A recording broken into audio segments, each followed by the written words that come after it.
রোজ রোজ রুটি পরোটা খেতে না ভালো লাগলে এরকম এক বাটি চাল দিয়ে কিন্তু সকালের জলখাবারটা রেডি করে নিতে পারেন।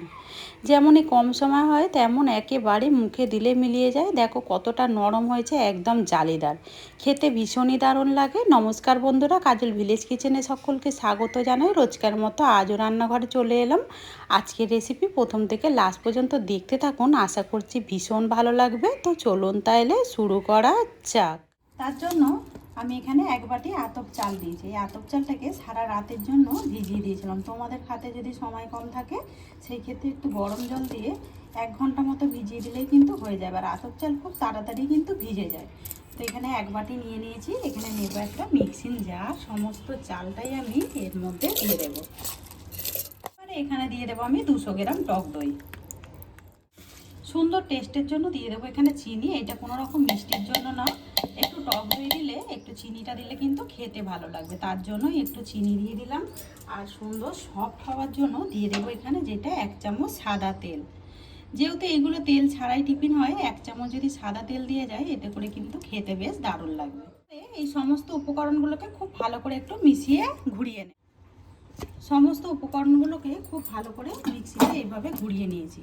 ঘোরানোর পরে দেখতে পাচ্ছ এরকম কিন্তু সুন্দরভাবে একদম গোলাটা গুলে যাবে।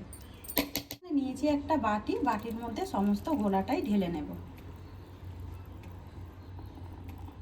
একটু মিক্সি ধোয়া অল্প করে জল দিয়ে দেব। এবারে এখানে দিয়ে দেবো আমি আগে থেকে একটা আলুকে খুব ভালো করে গ্রেটারের সাহায্যে গ্রেট করে নিয়েছি। আর এটাকে খুব ভালো করে ধুয়ে পরিষ্কার করে তারপরেই রেখেছি। সমস্ত আলুটাই আমি এর মধ্যে দিয়ে দেব। আমার হাতের সামনে আলুটা ছিল তাই জন্য আমি আলু দিলাম। তোমরা কিন্তু এখানে গাজর অথবা বাঁধাকপিকেও এইভাবে গ্রেট করে একটু দিয়ে দিলে খেতে কিন্তু ভালো লাগবে সকালের টিফিনটা। এবারে এখানে দিয়ে দেবো স্বাদ মতো লবণ বা মাপ মতো লবণ। লবণটা কিন্তু তোমরা তোমাদের মাপ মতো বা স্বাদ মতো কিন্তু ব্যবহার করবে। সমস্ত উপকরণগুলোকে একটু মিশিয়ে, দুটো উপকরণকে খুব ভালো করে গোলার সঙ্গে মিশিয়ে নিতে হবে। এই গোলাটা কিন্তু একেবারে পাতলা করা চলবে না। এখানে গোলাটাকে খুব ভালো করে গুলে নিয়েছি। আর এই দেখো গোলাটা ঠিক এরকমই ঘনত্বটা রাখতে হবে, এর থেকে কিন্তু একেবারে পাতলা করা যাবে না। দেখো একটা মোটা গোলা এইভাবে আমি গুলে নিয়েছি। অপরদিকে গ্যাস অন করে আমি একটা কিন্তু হাতা গরম হতে বসিয়েছি। এর মধ্যে দিয়ে দেব 1 চামচের মতো সাদা তেল। খুব বেশি না, অল্প একটু দিয়ে দেব। তেলটা দেখো এখানে হালকা গরম হয়ে গেছে। এখানে 1 চামচের মতো দিয়ে দেব ছোলার ডাল। একটু ভেজে নেব।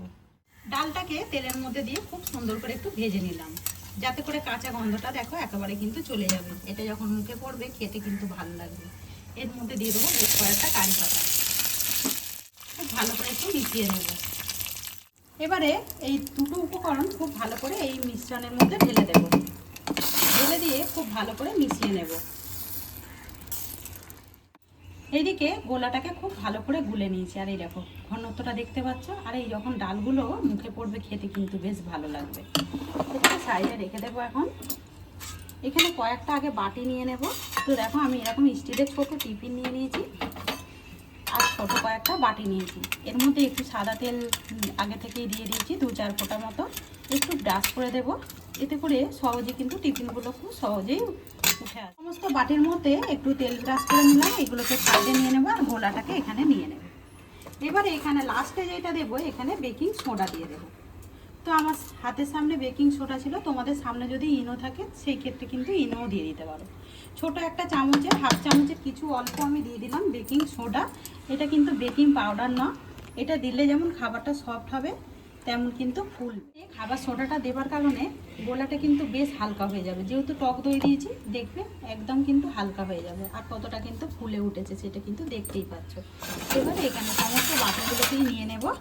আর এখান থেকে এই গোলাটাকে এক হাতা করে এর মধ্যে দিয়ে দেব। আরও একটু দিয়ে দেব, মানে এর মধ্যে দিয়ে দিলাম 1.5 হাতা মতো। পুরো ভর্তি করব না, তাহলে কিন্তু এই খাবারটা অনেকটাই ফুলবে, তাহলে আবার বেশি ফুললে দেখতে খারাপ লাগবে। তো বাটির মধ্যে দিয়েছি, একটুখানি এইভাবে ঝাঁকিয়ে নেব, তাহলে কিন্তু বাতাসটা খুব সহজেই। এদিকে দেখো জল গরম হতে কিন্তু আগে থেকেই বসিয়ে দিয়েছি। জলটা এখানে একেবারে ফুটে উঠেছে। এই সময় এখানে একটা স্ট্যান্ড দিয়ে দেব আর এখানে একটা থালা বসিয়ে দেব। এবারে যেই বাটিগুলো রেডি করেছি এই বাটিগুলোকে একে একে করে এর মধ্যে বসিয়ে দেব।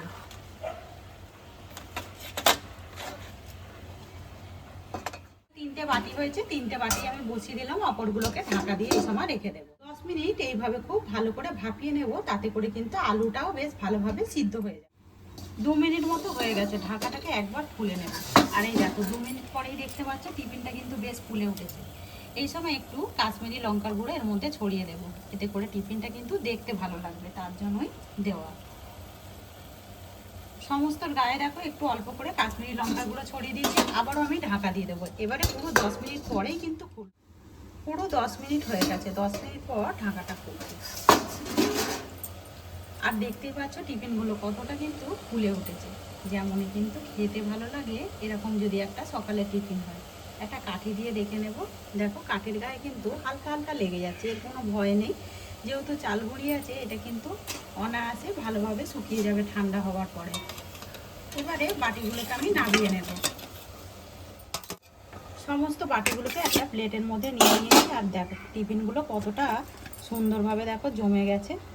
সমস্ত টিফিনগুলোকে একটু ঠান্ডা করে নিয়েছি, যাতে করে খুব সহজেই কিন্তু বেরিয়ে আসে। আর একটু ঠান্ডা করার পরেই তারপরেই কিন্তু এইভাবে একটু টেনে দেখবে, আপনি দেখবে এইভাবে কিন্তু ছেড়ে আসবে। এই দেখো কত সুন্দরভাবে কিন্তু ছেড়ে যাচ্ছে, সমস্ত বাটিগুলোকেও দেখো কত সুন্দরভাবে ছেড়ে যাচ্ছে। দেখো সমস্ত টিফিনগুলোকেই আমি একটু এইভাবে একটু হালকা করে দিলাম, যাতে করে খুব সহজেই বেরিয়ে আসে। এবারে হাতের পেছনে একটু ঠোকা মারলেই কিন্তু এইগুলো টিফিনগুলো বেরিয়ে আসবে।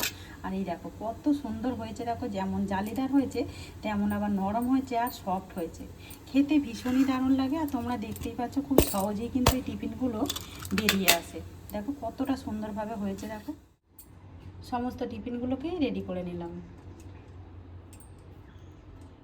তো টিফিনগুলোকেই আমি একটা প্লেটের মধ্যে সাজিয়ে নিলাম। আর এই দেখো কতটা সুন্দর দেখতে হয়েছে। দেখো যদি থাকে এরকম টমেটোর একটা ঝাল ঝাল চাটনি বা বাদামের একটা চাটনি, এই টিফিনটা কিন্তু খেতে অসাধারণ হয়ে যাবে। যেমন টিফিনগুলো নরম হয় তেমনই কিন্তু দেখতেও সুন্দর হয় আর সফট হয়, যেহেতু আমরা এর মধ্যে তেল দিয়েছি, খাবার সোডা দিয়েছি আর টক দই দিয়েছি, এর জন্য কিন্তু বেশ টিফিনটা নরম আর সফট হয়েছে। আজকের এই টিফিনের রেসিপি আপনাদের কীরকম লাগলো অতি অবশ্যই কমেন্ট করে জানাবেন। যদি রেসিপিটি ভালো লেগে থাকে একটা লাইক করে দিয়ে এইভাবে আমার পাশে থাকবেন, আমাকে সাপোর্ট করবেন। আমার এরকম নিত্য নতুন রান্নার জন্য পাশে থাকা বেল আইকনটি প্রেস করবেন। সবাই ভালো থাকবেন, সুস্থ থাকবেন, ধন্যবাদ। আবারও কোনো নতুন রেসিপি নিয়ে ফিরে আসবো। আজকের মতো এই পর্যন্ত।